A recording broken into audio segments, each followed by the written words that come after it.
দর্শক, আমি তানজিকা আমিন, সবাইকে পবিত্র মাহে রমজানের শুভেচ্ছা জানাচ্ছি।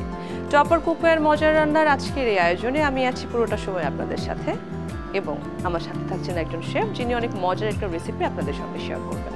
আজকে যিনি শেফ আছেন আমাদের সাথে, তিনি আমাদের সবার ভীষণ পছন্দের শেফ আফরোজা নাজনীন সুমি। কেমন আছেন আফরোজা আপা? ভালো আছি, আপনি কেমন আছেন? আমি ভালো আছি। দর্শক অপেক্ষা করছে দেখার জন্য, জানার জন্য যে আজকে কোন রেসিপি আপনি শেয়ার করছেন। আজকে একটা খুব মজার একটা রেসিপি করব, যদিও আমাদের ট্র্যাডিশনাল একটা recipe, chicken kofta. Chicken kofta. দর্শক, আমরা সময় নষ্ট করব না, আমরা দেখব চিকেন কোফতা বানানোর জন্য কি কি ইনগ্রেডিয়েন্টস লাগছে। কি কি লাগছে? চিকেন কোফতা তো আমি এখানে চিকেন কিমাটাকে মিহি করে নিয়েছি, মিহি করে ব্লেন্ডারে জাস্ট ব্লেন্ড করে নিয়েছি একদম। এখানে একটু ধনেপাতা কুচি রেখেছি, এখানে টমেটো সস, ডিম, এই দুটো একটু গার্নিশের জন্য রেখেছি। এখানে আছে কাসুরি মেথি, কাসুরি মেথিটা খুব সহজে কিনতে পাওয়া যায় এখন। মরিচ গুঁড়ো, গোলমরিচ গুঁড়ো, ধনে গুঁড়ো, জিরে গুঁড়ো, আদা বাটা, রসুন বাটা, এখানে একটা পাউরুটি স্লাইস আছে, মরিচ কুচি আছে, এখানে ব্রাউন সুগার আছে, আর এটা হচ্ছে কাঁচামরিচ, এলাচ, দারচিনি, পোস্ত, জয়ফল, জয়ত্রী একসাথে মিশিয়ে বাটা। আর এখানে আছে লেবুর রস অথবা ভিনেগার, যে ব্যবহার করতে চায়, কিছু বাদাম, কিছু আস্ত গরম মশলা, আর এটা পরিবেশনের জন্য আমি একটু গরমটা রেখেছি। আমরা কি শুরু করব? হ্যাঁ, শুরু করে দিই। দর্শক দেখতে পাচ্ছেন আমরা শুরু করছি টপার কুকওয়্যার ননস্টিক দিয়ে। এটা যেমন কার্যকর আমরা জানি, তেল সাশ্রয়ী প্লাস দেখতেও কিন্তু ভীষণ সুন্দর। আমরা খুব অল্প তেল দিয়ে দিচ্ছি, কারণ তেলটা টপারের প্যাসে আসলে কুকওয়্যারে খুব কম লাগে। আমি এখানে গ্রেভিটা আগে তৈরি করে নিচ্ছি। তো গ্রেভির জন্য আমি প্রথমে আমাদের যে মশলাগুলো আছে সেগুলো সব একটু একটু করে দিয়ে দিব। কেউ চাইলে এখানে পেঁয়াজ কুচি, পেঁয়াজ বাটা যে কোনোটা ব্যবহার করতে পারে। আমি পেঁয়াজ ছাড়া করছি, এলাচ দারচিনি দিয়ে দেই, যেটা হয় কি গরম মশলা ফোড়নটা দিলে ভালো লাগে। আর আমি যখন কিমাটা বেটেছি ওর মধ্যে আমি একটু পেঁয়াজ দিয়েছিলাম, একটু কয়েকটা পেঁয়াজ কুচিয়ে দিয়ে পেঁয়াজ কিমাটাকে ব্লেন্ড করেছি, যেটাতে পেঁয়াজটা মিহি হয়ে কিমার সাথে মিশে গেছে। তো এই জন্য আমি আলাদা করে এখানে পেঁয়াজ দিচ্ছি না। তো কেউ চাইলে এখানে আলাদা পেঁয়াজ দিয়ে গ্রেভিটা করতে পারে। ঠিক আছে। আদা বাটা দিয়ে দিচ্ছি, রসুন বাটা দিয়ে দিচ্ছি, মরিচের গুঁড়ো দিয়ে দিচ্ছি, একটু ধনে গুঁড়ো দিয়ে দিচ্ছি, একটু জিরে গুঁড়ো দিয়ে দিচ্ছি। সব মশলাটা আমি দিয়ে দিচ্ছি। আচ্ছা। আর এখানে দিব স্বাদ অনুযায়ী লবণ, কারণ আমরা কোফতাতে কিন্তু একটু লবণ দিব, সো এটা একটু খেয়াল রাখতে হবে লবণটা যেন খুব বেশি না হয়। স্প্রিং অনিয়ন দিয়ে দিচ্ছি আর কিছুটা গার্নিশের সময়। সো আমাদের মশলাটা হয়ে গেছে, আমাকে একটু পানি দেবেন। জি। আমি একটু ঢেকে দেব। এখানে কিন্তু আমি তেমন কোনো মশলা কিছুই দিই, মানে যেটা সবার বাড়িতে আছে। তো এটা একটু বলক আসতে হবে। আর আমি এর ফাঁকে আমাদের যে কিমাটা আছে এটাকে ম্যারিনেট করে, হ্যাঁ, এটাকেও চাইলে আগে করে রাখতে পারে। আমি চিকেন কিমাটা দিয়ে নিয়েছি, এটা করে তো ফ্রিজার করা যায়। হ্যাঁ, কিছুটা ধনেপাতা দিয়ে দিয়েছি। আর এর মধ্যে আমি এখন আদা রসুন দিয়েছি।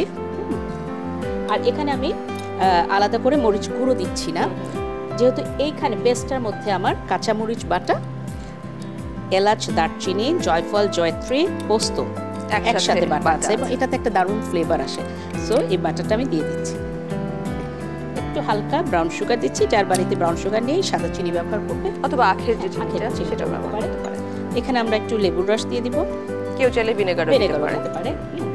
গোলমরিচের গুঁড়ো দিয়ে দিব। সবকিছু কিন্তু এখানে আমরা দিয়ে দিচ্ছি।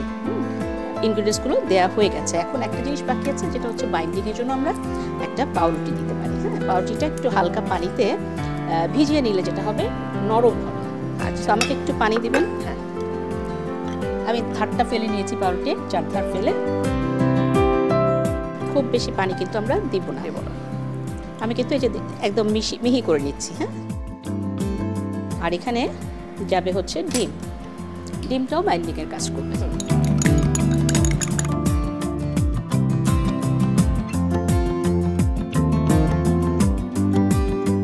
ব্যাস, আমরা কিন্তু কেউ চাইলে এটাকে এভাবে মেখে সরাসরি তেলে ভেজেও খেতে পারি। সেটাও একরকম ধরনের কোফতা হবে। তো আমাদের এটা পানিটা হয়ে গেছে, আপনি যদি একটু ঢাকনাটা খুলে দেন। বাহ, আমি জাস্ট ছোট ছোট করে এটা আমরা বানিয়ে রাখতে পারি গোল গোল করে, তাহলে আরো খুব সুন্দর হয়। এখন জালটা বাড়ানো থাকবে। আচ্ছা, এভাবে জাস্ট গোল গোল করে ছেড়ে দিচ্ছে। এবং এই সময় কিন্তু খেয়াল রাখতে হবে আমাদের এই যে গ্রেভিটা, এটা যেন গরম থাকে, মানে বল করতে থাকে, এই অবস্থায় ছাড়তে হবে। ঠান্ডা হয়ে গেলে বা চুলা বন্ধ করে দিলে কিন্তু খুলে যাবে। আচ্ছা, দ্রুতই হয়ে যাচ্ছে, বোঝা যাচ্ছে। আমি এখন উল্টে দিব।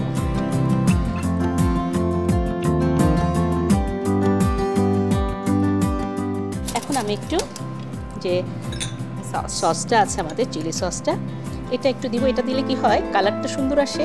ধনেপাতা কুচি, কাঁচা মরিচ দিচ্ছি। কেউ চাইলে আস্ত কাঁচা মরিচ এখানে কিন্তু দিতে পারে, হ্যাঁ ভেঙে দিতে পারে, জাস্ট এমন করে হাত আধা ভাঙা করে, ওটাতে একটা আলাদা ফ্লেভার আসে। এটা হচ্ছে কাসুরি মেথি। কাসুরি মেথিটা এভাবে হাতে নিয়ে এভাবে একটু ব্লেন্ড করে এটা দিয়ে দিব। এটা দিয়ে আমরা এখন ঢেকে দিব, তাহলে হবে কি ফ্লেভারটা থেকে যাবে। হ্যাঁ, সো এখন কিন্তু জালটা পুরোটাই বাড়ানো থাকবে। এই রান্নাটাতে কিন্তু আমরা আর জাল কমাবো না।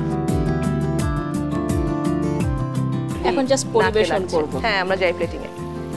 প্লেটিং এর জন্য আমি একটা ছোট্ট বাটি নিয়েছি এবং আমি এর মধ্যে আমাদের পরোটা দিয়ে সার্ভ করছি। সো আমি একটা পরোটা দিয়ে একটু ভিন্নভাবে দিচ্ছি। এর মাঝে একটু লেটুস পাতা দিয়ে দেব। আর আমাদের এখানে কিন্তু যে গরম থাকতে থাকতে আমি জাস্ট একটু হালকা সুগার দিচ্ছি, কিছুটা বাদাম দিয়ে দিচ্ছি। এটা নামানোর সময় আমাদের লাগে। সো আর কিছুটা ধনেপাতা ফ্রেশ দিব, যাতে ফ্রেশ ওই যে কাসুরি মেথির ফ্লেভারটার সাথে যেন ক্ল্যাশ না খায়, যেন একদম আলাদা আলাদা। বেশ, আমাদের কিন্তু দেওয়া শেষ। এখন পরিবেশনের পালা।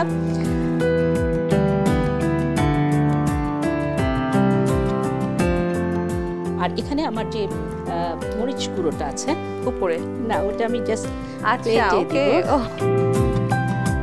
কোফতা কাবাব এগুলোর সাথে পেঁয়াজটা ভালো লাগে। তো আমি একটা দুটো দিয়ে দিচ্ছি। আর দিব কিছুটা স্প্রিং অনিয়ন, আর একটু গ্রিন দিয়ে দিই উপরে। শেষ। আজকে আমি তৈরি করে ফেললাম দারুণ মজার চিকেন কোফতা। আশা করছি আপনাদের ভালো লেগেছে দর্শক, যারা আমাদের সাথে ছিলেন। আর এটা আজকে আপনার জন্য, আশা করছি আপনারও ভালো লাগবে। ইফতারের পর জানাবেন। থ্যাংক ইউ আফরোজা আপা, থ্যাংক ইউ সো মাচ। দর্শক, ঝটপট তৈরি হয়ে গেছে আমাদের আজকে চিকেন কোফতা। টপার কুকওয়্যার মজার রান্নার এই সব আয়োজনগুলি দেখার জন্য চোখ রাখুন দীপ্ত টেলিভিশনে এবং দীপ্ত টিভির ডিজিটাল প্ল্যাটফর্মে। দর্শক, দেখা হবে আগামীকাল ঠিক এই সময়। আমি থাকবো, আমার সাথে থাকবেন একজন শেফ এবং সেই সাথে একটা মজার রেসিপি। সে পর্যন্ত সবাই সুস্থ থাকুন, সুন্দর থাকুন, দীপ্ত টেলিভিশনের সঙ্গেই থাকুন।